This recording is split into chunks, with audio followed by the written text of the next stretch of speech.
নমস্কার বন্ধুরা, মমতাজ কিচেন সবাইকে স্বাগত। আজ চলে এলাম নতুন একটা পর্ব নিয়ে। এই পর্বে আপনাদের বানিয়ে দেখাচ্ছি কাঁচা আম দিয়ে রুই মাছের টক ঝাল। তো বন্ধুরা, ভিডিওটা কোথাও না টেনে শেষ পর্যন্ত দেখার অনুরোধ রইল।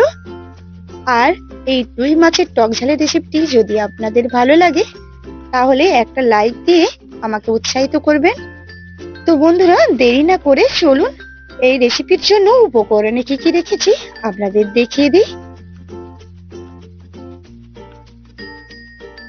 রুই মাছের টক ঝাল বানানোর জন্য এখানে দেখুন 3 পিস মাছ নিয়ে নিয়েছি। তো এই মাছটা কিন্তু খুবই বড় ছিল, সেখান থেকেই আমি 3 পিস নিয়ে নিয়েছি। বাড়িতে 3 জন টক খায় তার জন্য। তো এই প্লেটটাকে এখন সরিয়ে রেখে দিচ্ছি। এখানে দেখুন একটা আম নিয়েছি। তো পুরো পুরো আমটা লাগবে না, এখান থেকে যতটা পরিমাণ লাগবে আমি কেটে নিয়ে নেব টকের জন্য।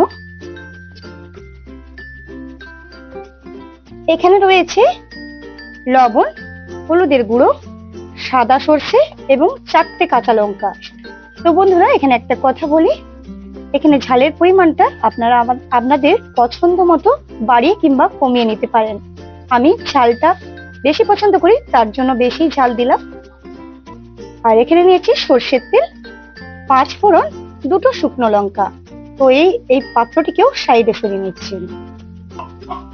প্রথমে যে কাজটা করে নেব, এই মাছের মধ্যে কিছু শুকনো উপকরণ মিশিয়ে নেব। যেমন দিয়ে দিচ্ছি স্বাদ মতো লবণ,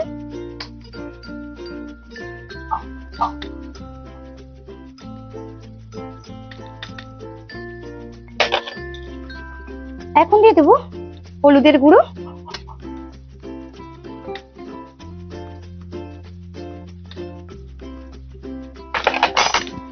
এরপরে শুকনো উপকরণগুলো মাছের সঙ্গে ভালো করে মিশিয়ে নেব। তো হাত দিয়ে এভাবে কচলে কচলে মিশিয়ে নিচ্ছি, যাতে মাছের মধ্যে খুব ভালোভাবে লবণ ও হলুদ মিশে যায়।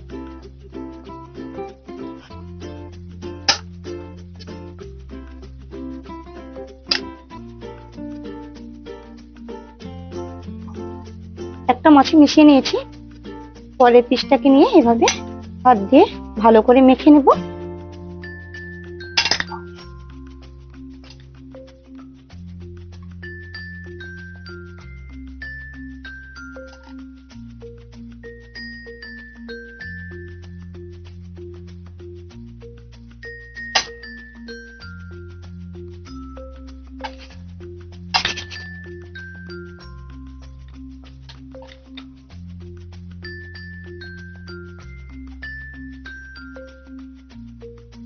তো দেখুন বন্ধুরা, লবণ হলুদ মাছের মধ্যে ভালো করে মিশিয়ে নিয়েছি। এখন একটা ঢাকা চাপা লাগিয়ে 10 মিনিটের জন্য রেস্টে রেখে দেব। এরপরে কাঁচা লঙ্কা এবং সাদা সর্ষে একসঙ্গে বেটে নিয়ে ফিরে আসছি। এই যে দেখুন, সর্ষে এবং কাঁচা লঙ্কা একসঙ্গে বেটে নিয়ে ফিরে এসেছি। এই যে দেখুন কতটা মিহি করে বেটেছি। তো এরকম মিহি করে বেটে নিতে হবে কাঁচা লঙ্কা এবং সর্ষেটা। এখন এই পাত্রে করে রেখে দিচ্ছি। এরপরে এই আমটাকে কেটে নেব। এরপরে গায়ের যে খোসা রয়েছে আমের, ওই আমের খোসাটাকে আমি ছাড়িয়ে নিচ্ছি।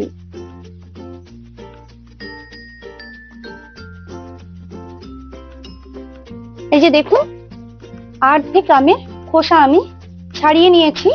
তো পুরো আমটা লাগবে না, তার জন্য অর্ধেক আম নিলাম। যেহেতু আমটা ভীষণ টক রয়েছে, তার জন্য অর্ধেকই আম নিলাম। তো এই আমটাকে এখন লম্বা লম্বা করে কেটে নিচ্ছি।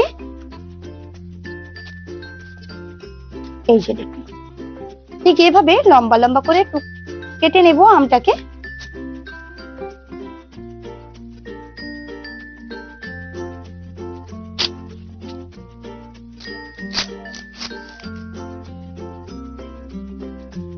এই যে দেখুন, 4 টুকরো আমি করে নিয়েছি আমটাকে।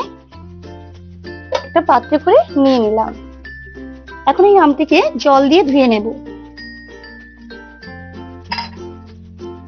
তো তো জল নিয়ে নিয়েছি, এভাবে হাত দিয়ে ঘষে ঘষে ধুয়ে নিচ্ছি। এখন এই জলটাকে ফেলে দেব। তো আমটা সাইডে রেখে দিচ্ছি। তো দেখুন, এদিকে কিন্তু 10 মিনিট মাছটাকে রেস্টে রাখা হয়ে গেছে। এখন মাছগুলোকে ভেজে নেব। তার জন্য দেখুন, গ্যাসের উনুনে একটা কড়া বসিয়ে দিয়েছি। এখন গ্যাসের উনুনটা জ্বালিয়ে নিচ্ছি। তো দেখুন, কিছুক্ষণ ধরে কড়াটাকে বেশ গরম করে নিয়েছি। এই পর্যায়ে কড়াইয়ের মধ্যে দিয়ে দিচ্ছি বেশ কিছুটা সরষের তেল।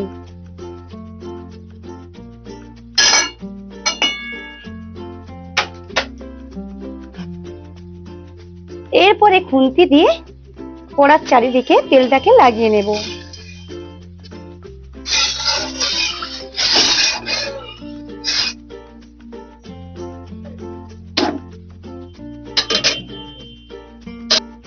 এখন একে একে মাছগুলোকে তেলের মধ্যে ছেড়ে দিচ্ছি।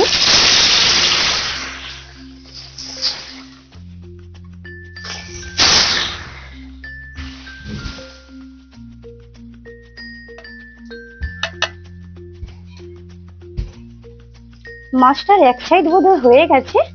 এখন উল্টে নিচ্ছি অপর পিঠ ভাজা হওয়ার জন্য। হ্যাঁ বন্ধুরা, দেখুন একদম লাল লাল হয়ে ভাজা হয়ে গেছে। উল্টে নিচ্ছি অপর পিঠ ভাজা হওয়ার জন্য।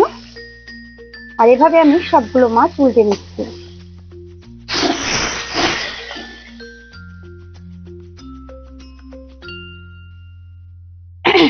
এই যে দেখুন বন্ধুরা, মাছগুলো বেশ সুন্দর করে দুটো পিঠ লাল লাল করে ভেজে নিয়েছি। এই যে দেখুন, দুটো পিঠই সুন্দর লাল হয়ে ভাজা হয়েছে। এই যে দেখুন, মাছগুলো এখন কড়া থেকে নামিয়ে নিচ্ছি তেল ঝরিয়ে। এই যে দেখুন, এই পাত্রে করে রেখে দিচ্ছি।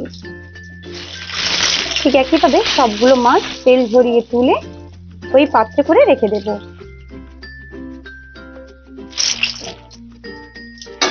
এই মাছটা দেখুন,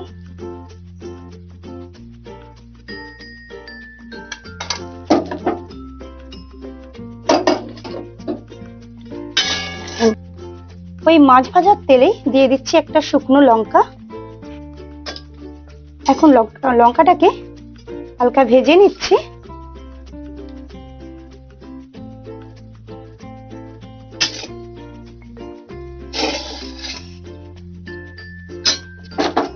এখন দিয়ে দিচ্ছি 5 ফোড়ন।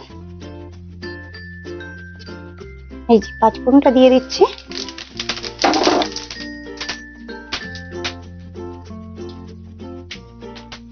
ফোড়ন থেকে ভালো একটা গন্ধ ছেড়ে দিয়েছে।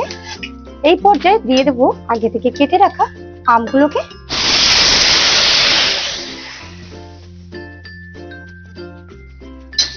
একবার নাড়িয়ে চাড়িয়ে দিচ্ছি।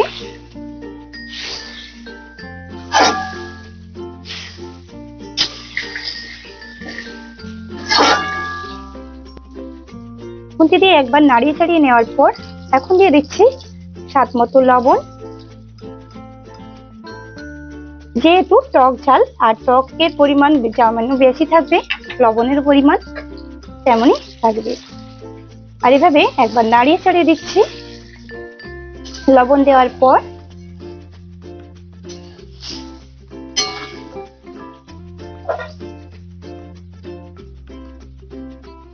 এক মিনিটের মতো আমগুলোকে তেলের মধ্যে কষিয়ে নিয়েছি। এই পর্যায়ে দিয়ে দেব হলুদের গুঁড়ো,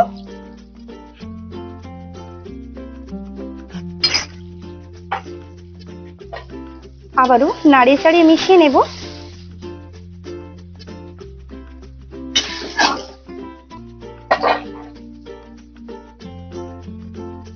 এই পর্যায়ে ঝালের জন্য দিয়ে দিচ্ছি জল।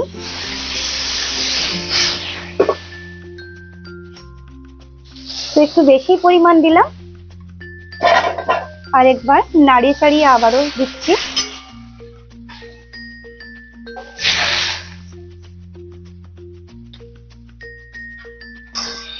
এরপরে একটা ঢাকনা চাপা লাগিয়ে কিছুক্ষণ ধরে ফুটিয়ে নেব। কিছুক্ষণ ধরে ঢাকিয়ে টক ঝালটাকে ফুটিয়ে নিয়েছি। এই যে দেখুন, কত সুন্দর ফুটছে দেখুন। এই পর্যায়ে দিয়ে দেব আগে থেকে বেটে রাখা সর্ষে এবং কাঁচা লঙ্কা। এভাবে দিয়ে দিচ্ছি।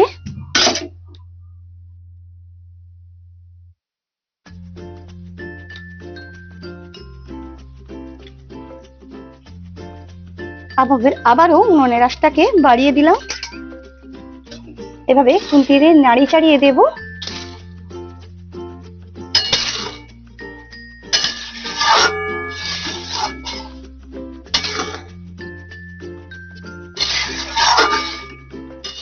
টক ঝালটা ফুটে উঠলেই দিয়ে দেব মাছ। তো বন্ধুরা, মাছ দেওয়ার আগে দিয়ে দিচ্ছি সামান্য চিনি। তো বন্ধুরা, এই চিনিটা কিন্তু অপশনাল, দিতেও পারেন আবার নাও দিতে পারেন, যে পছন্দ করবে চিনি দিয়ে নিতে পারেন।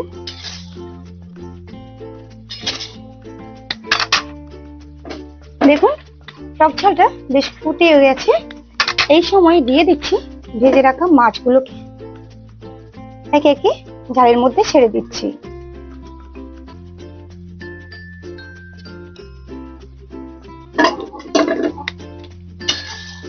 এই সময় খুন্তি দিয়ে একবার নাড়িয়ে চাড়িয়ে দেব। এরপরে ঢাকনাটা দিয়ে মিনিট 5 ধরে টক ঝালটাকে ফুটিয়ে নেব। 5 মিনিট ধরে টক ঝালটাকে ফুটিয়ে নিয়েছি। এখন কড়া থেকে ঢাকনাটা সরিয়ে নিলাম। এই যে দেখুন ঝালটা। এই পর্যায়ে দিয়ে দেব সরষের তেল। সরষের তেল শেষে দিলে কি হবে, একটা টক ঝালের স্মেলটা খুবই সুন্দরই আসবে। তো এভাবে টক ঝাল রান্না করে খাবে, আশা করছি খুবই ভালো লাগবে। আর যদি ভালো লাগে অবশ্যই লাইক করবেন আর খুব খুব বেশি করে শেয়ার করবেন। আর যে সকল বন্ধুরা আমার চ্যানেলে নতুন এসেছে, প্লিজ আমার চ্যানেলটিকে সাবস্ক্রাইব করে পাশে থাকা বেলটি টিপে অল করে রাখবেন। তাহলে আমার পরবর্তী ভিডিও ছাড়ার সাথে সাথে আপনাদের ফোনে নোটিফিকেশন পৌঁছে যাবে। তো বন্ধুরা, টক ঝালটা কিন্তু একদম রেডি হয়ে গেছে। তো আপনাদের টক ঝালটা কিভাবে হয়েছে তা আপনাদের তুলে দেখাচ্ছি এক পিস মাছ। তো বন্ধুরা, এখান থেকে একটি মাছ আপনাদের তুলে দেখাচ্ছি। দেখুন